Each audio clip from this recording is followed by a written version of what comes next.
This is Japan, a country that has experienced one of the greatest economic miracles of all time. At its peak, Japan rapidly became the second largest economy in the world and was poised to overtake the United States as the global economic powerhouse. Consider this. In a short span of 15 years, Japan's economy grew over 400%, per capita GDP grew 350%, and it earned consistent double-digit growth for almost a decade, an achievement that was unheard of at the time.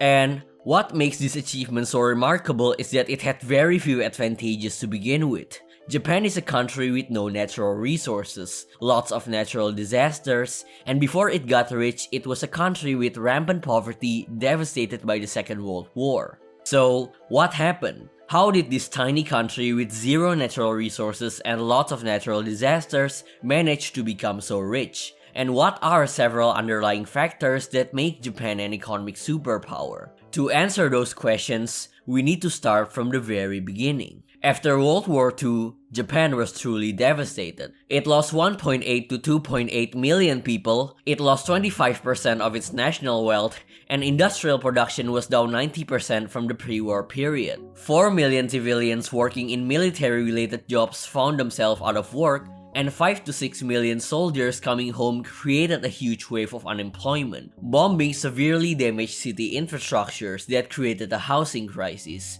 Inflation reached 295%, and the country had severe shortages of food and energy, two of the most important commodities for a human life. So, to know how Japan got so rich in the first place, we need to understand how Japan managed to rebuild its economy. Right away after the end of World War II, the Allied forces led by the US sent General Douglas MacArthur to rebuild Japan. The occupation of Japan can be divided into two phases. The first phase, from September 1945 to 1947, involved fundamental changes in Japanese society, like downgrading the emperor's status to that of a figurehead without political control, and punishing military leaders for their crimes during the war. On the economic front, one big change in Japan was the breakup of the zaibatsu, which is a group of large families of business conglomerates that held monopoly power over a significant part of the Japanese economy, with the most powerful families being the Mitsui, Sumitomo, Mitsubishi, and Yasuda families.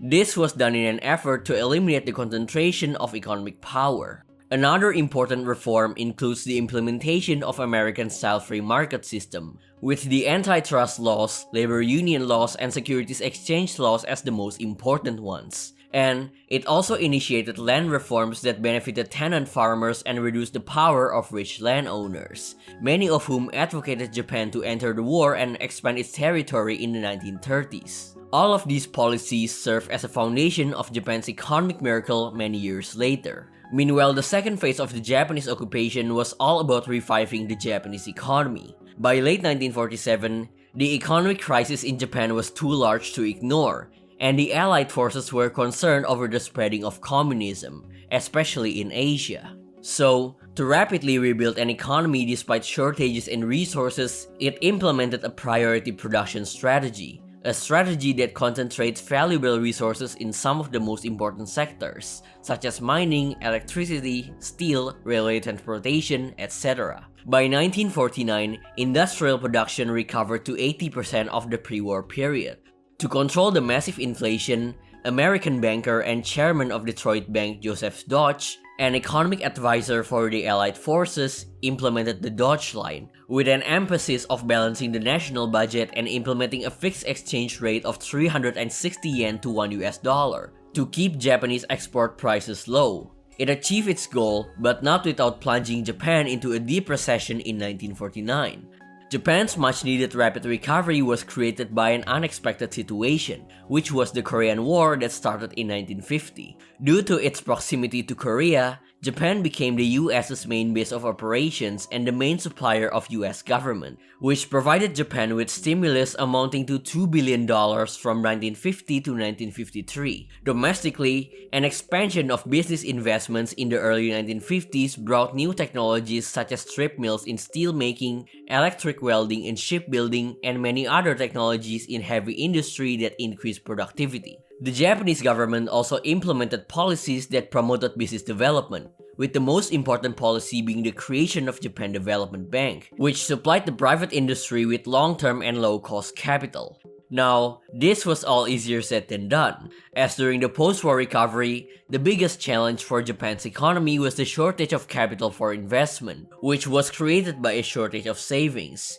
In the early 1950s, the household savings rate was around 10%, which is pretty low by international standards. This heightens the risk of Japan for entering a savings shortage trap, which is a problem that many developing countries have. It is when a shortage of savings led to a shortage of capital for investment, leading to a low production capacity, stagnant income, and finally depressing the savings rate even more. As a result, Japan's economy relied much more on financial institutions such as banks to fund business investments, as opposed to the US, which relied more on its capital markets. For example, the Bank of Japan provided loans to businesses using financial institutions with a monetary technique known as window guidance, where the Bank of Japan simply tells private banks to create credit to specific key sectors that they want to develop. In addition, commercial banks borrowed money from the central bank and actively lent it to businesses. And businesses borrowed heavily from banks, resulting in low capital ratios. This is known as overlending and overborrowing.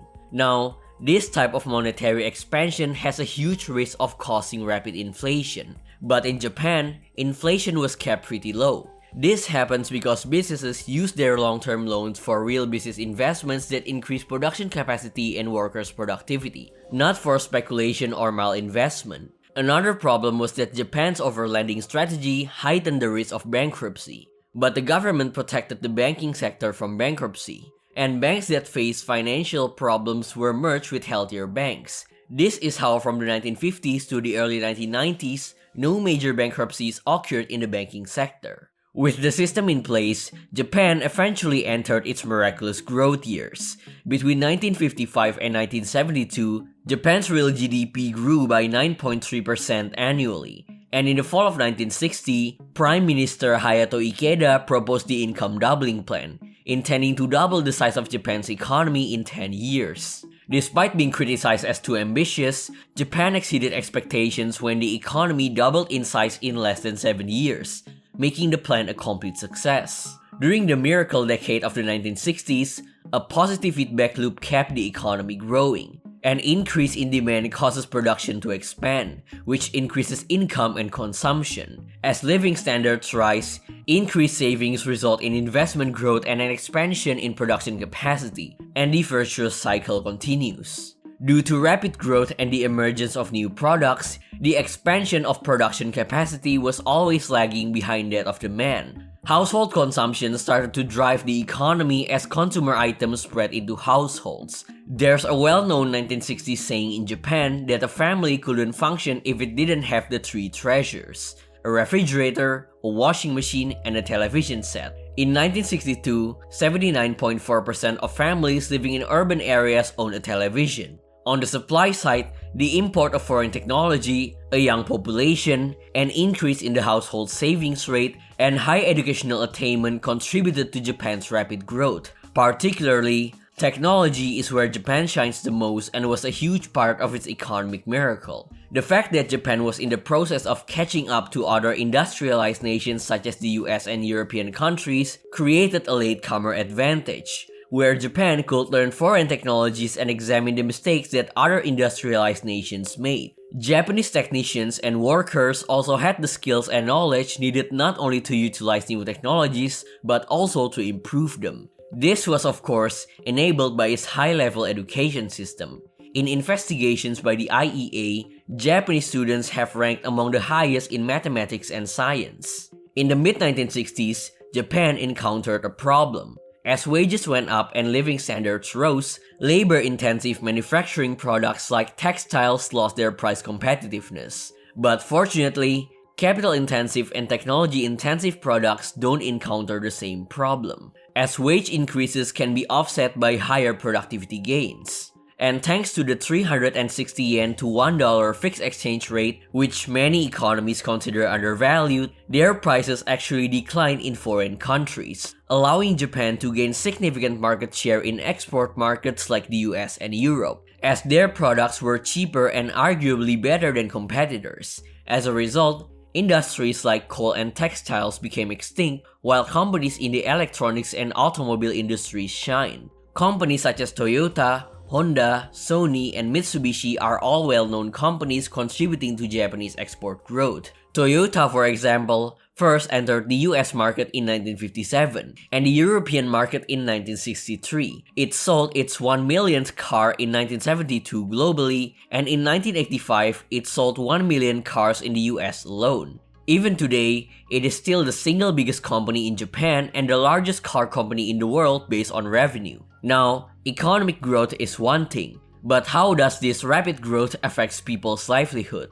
Well, a surge of consumer goods like refrigerators and televisions caused changes in people's lives, and a sense of middle class was shared by most Japanese people. Economic infrastructures were also actively developed. Japan is famous for its high-speed bullet train, and it was first developed during the rapid growth period in 1964, the opening of the Tokaido Shinkansen connecting Tokyo and Osaka. Increased income, quality of life, and medical care also lengthened people's lifespan. The average lifespan for Japanese in 1950 was around 60, and 20 years later in 1970, it improved to 72. Higher education also became more available for ordinary people. Only 10% of students entered college in 1960, which increased to 40% in 1975. And during this period, income gap narrowed, meaning that growth was enjoyed by both the rich and poor alike. But economic growth also had its dark side,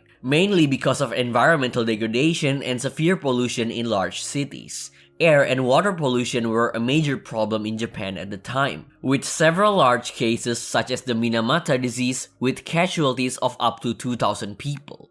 In the early 1970s, Japan implemented regulations to control pollution, and right now, the pollution problem is mostly gone.